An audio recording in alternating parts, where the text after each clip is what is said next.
Hey guys, I'm here today joined by Aaron Jeffery, the new CFFC middleweight champ. He won the championship on Friday, March 12th, defeating Colin Huckbody via unanimous decision. Dominant unanimous decision. There's no controversy there.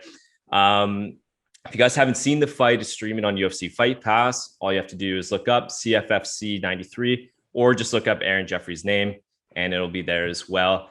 First of all, thanks a lot for taking the time today, Aaron. First of all, I want to talk about the deadliest combination you had in the cage that night, and that's the mullet and the mustache. What's the inspiration? Are you trying to intimidate? Are you trying to, what's going on? I don't know, man. It's a good question. I've had the mustache for a long time now. Me and some guys from the gym did the Movember thing, and I just didn't want to get rid of it after. So it's been a couple of years with that now. In the mullet, it was I don't know, kind of just a funny thing during COVID. Like I was growing my hair out. No one was allowed to go to the hairdresser, so it was the whole COVID hair. And then when I was back in the gym full time, it was too long and getting in my eyes and shit. And I had like this stupid ponytail that I had to put on top, and I didn't like it. But I wanted to keep some flow, so I just cut it all off and left it back. Good choice. Good choice. Well, so first thing is that you're from Canada, you're in Ontario. I'm here in British Columbia. So I know the COVID stuff pretty well on how it's been very restricted here in Canada, like a lot of places. But Canada, I can only imagine as a professional mixed martial artist, how tough it's been to get the training in, especially in Ontario, where you guys are shut down. You go into the red zone, then you're out of the red zone. Can you kind of explain how it's been in the last year preparing, and then specifically for this middleweight fight that you had with Huckbody? Yeah, I don't know. I guess I would say it's been weird.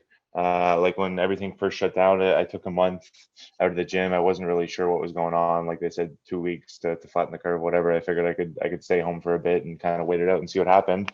And then like 4 weeks into that, I was like, shit, it doesn't seem like this is a short-term thing. This could be going on for a while. I guess I should get back in the gym now. And then yeah, like having to kind of have like underground practices, like the gym's closed. We can only have small groups. We got to keep everything on the down low. Like we had a bylaw officer come in there and try and shut us down. My coach is always getting complaints from people. And now it's like the travel is the most difficult part, like having to get so many COVID tests and quarantine. And now I got like home test kits that I have to do and all this shit. So yeah, it's inconvenient. It's weird, but we're doing it. Yeah, I mean, it is what it is at this point. Did you travel for training at all, or did you stay because you're out of Niagara top team, right? In Mhm. Ontario, Niagara Mhm. Falls area. Um, did you travel? Like, did you get any work anywhere else in Canada? Did you go to the States or anything? No, nothing. I was driving quite a bit at the beginning of it all. I was training at a gym in Toronto, and I was training in London, and I was training in Niagara Falls. So I was driving like 4 hours a day sometimes just to make sure I was getting some partners. But no, never really out of Ontario. So, but you got it done. You got your training done. You went into the cage on March 12th, and you got that big win. First of all, did the fight play out the way that you thought it would? If you guys haven't seen the fight, it went all 4 rounds. So in the championship fight in CFFC, it's a 4-round championship fight. Fifth round, if there's a draw within the 4 rounds. Did the fight go, first of all, as you expected it to go? Yes and no. I knew he was going to be looking to grapple, and I figured I was going to be able to stuff his takedowns, and I did that very well. I actually had like some injuries leading into the fight in the last 2 or 3 weeks. I didn't do like any live work, no sparring or anything. So that was kind of in my head, and I knew that I'm strong in the clinch against the wall, and I figured I was going to be stronger than him and able to win those scenarios. And I knew I would be able to win a fight like that if I had to. I thought I could get a finish. I thought I'd be able to wear him out on the wall and then get a finish in a later round. So that didn't happen. But no, I could see the fight playing out the way it did beforehand. Yeah, it was a grueling fight, right? Like you guys spent most of the fight against the cage with you in front of him, pushing him against the cage. It definitely appeared like you were the stronger guy.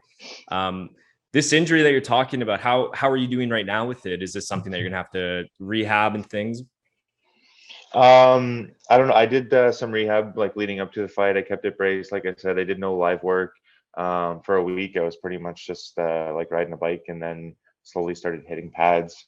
It feels okay right now, and I have like the 2-week quarantine to rest. So we'll see what it's like when I get back in the gym after that.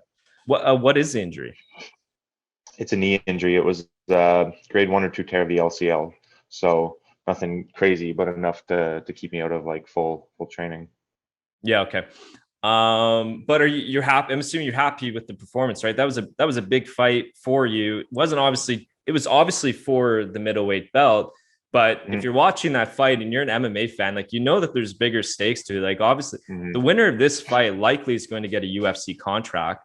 So are you just happy happy you got your hand raised any way possible? Yeah, for sure. And I know the UFC really loves exciting fighters and all this stuff. And I see some people talking on social media about the fight, maybe saying it wasn't the most exciting. But yeah, I won all 4 rounds. I pretty much took no damage. I don't think I let him do anything he wanted to do. So yeah, I'm very happy with the win and coming off 3 knockouts before that. So yeah. Yeah, I mean, 7 of your wins are by KO, TKO, right? And I think 1 by submission. So I mean, you're a guy that finishes fights. Just happens that you went to a unanimous decision, but I mean, when you fight that long, you also show your skill. You also showed your strength and everything. So there's a lot to pull out from that. Are you essentially at this point expecting to get a call from the UFC? Have you got a call from the UFC? Has Dodge Sports, your management team, have you heard anything? So I have a call with Dodge on Sunday with him and my coaches, and we're gonna see what's going on. I've been hearing from a few people that like the roster's full, so the UFC is not just signing guys outright right now. It's a lot of short notice fights. Apparently, that's the way to get in. So I don't know. We're gonna have to talk to him and see what's going on. Okay, you're willing to take that path of you just kind of stay ready for whatever you get the call, you'll go. Yeah, for sure. Obviously, not ideal. Like I don't think most fighters like taking the short notice fights, especially if it's going to be your UFC debut. But if that's the only way it's going to happen, then you got to do what you got to do. Okay. And just to reiterate, that knee injury, hoping in a couple of weeks you'll just be able to get back to normal training, and then essentially, if they call you in a week or maybe in 2 weeks, 3 weeks, you're gonna try to get in there. Oh, for sure. Yeah, like the way it feels right now, I would be comfortable taking a fight. Okay. I mean, obviously it's hard to gauge right now because you want to get into the UFC. You're not in there yet. Do you have like a goal, like how often you want to fight? I mean, you were fairly active during the pandemic as well. Hey, like you've been fighting a lot. Do you want to keep your foot on the gas here? You want to keep going, ride this momentum? For sure. I think during this pandemic is actually the most active I've been in my pro career, which is super crazy because it's the opposite for probably 99% of fighters, I would say. But yeah, I mean, three or 4 times a year is ideal. If you look at my record, you can see I'm not super active. Like I've been pro fighter for like 5 or 6 years now, and I only have 12 fights, so it's not a ton. What's the main reason you weren't as active earlier on in your career? So I had 2 knee injuries. One kept me out for like 2 years. Well, I was out with the injury for a year, and then just struggled to get a fight for a while. The other one kept me out for probably another 6 or 8 months, and then I had a ton of canceled fights that kept me out for a while too. Okay. So let's just talk about kind of your overarching, your broad career here that you're looking at it. First of all, are there any fighters that you kind of draw inspiration from, maybe that made it to the UFC that you kind of want to like follow their trajectory? Obviously, you're your own fighter. You don't want to, you want to have your own original career, but is there someone that you kind of look at? You're like, man, like that guy there, he did it right. He, I want to do my career like he did it or she did it. You get asked this question a lot, and I think like at this point in my career, it's not like guys in the UFC that you look up to so much, but like guys that you see at the gym. Like I see the work that they put in every day. I see how dedicated they are. I see them like grinding twice a day every day and doing everything they can. So it's guys in the gym that I look up to and admire now. Okay, interesting. Now you are Canadian. Are you first of all, are you like an MMA fan? Do you watch the UFC? Do you watch? Oh yeah. Yeah, okay. For sure, for sure. Growing up, did you follow the likes of like GSP, or like say a Rory McDonald? Obviously, he's a little younger. Do you guys follow these guys? They're Canadian as well, and you're kind of like, man, like that's my dream right there. This is what I want to do. Yeah, for sure. it seems, I mean, that's like, so what a big goal to say that you want to have your career the same as like George St. Pierre or something, right? But for sure, an inspiration. But you know, what's funny, growing up, I wasn't like a huge GSP fan. I liked him, but I remember every time he was fighting BJ Penn, I always wanted BJ to win because I was a big BJ Penn fan. But you're still a Patriot, I guess. I guess you can have that one mulligan. For sure, for sure. Do you watch most of the UFC events? Yep. Do you have a prediction next weekend? Massive fight. You got Miocic and Ngannou 2. Who do you see in that fight? Who do you like? I think Stipe again for sure. I think he's going to kind of make it look like it did last time. He's just going to kind of take him down and wear him out and beat him up on the ground. But like heavyweights, man, it's like it's always a coin flip. I'd say Stipe wins 8 times out of 10, but then there's the 2 times Francis gets that knockout. Last question for you, Aaron. Once again, thanks for your time. 10 years down the road, you're looking back at your MMA career, or maybe you're still fighting. But 10 years, you're looking back. What do you dream about? What is it? Like, are you UFC middleweight champion? What is it? You know, I don't think about that stuff as much, like being a champ or whatever. I hope I'm still in the sport. I hope I'm still making good money. I just want it to be enough to like keep like make a career out of it, you know, like make me like comfortable for life.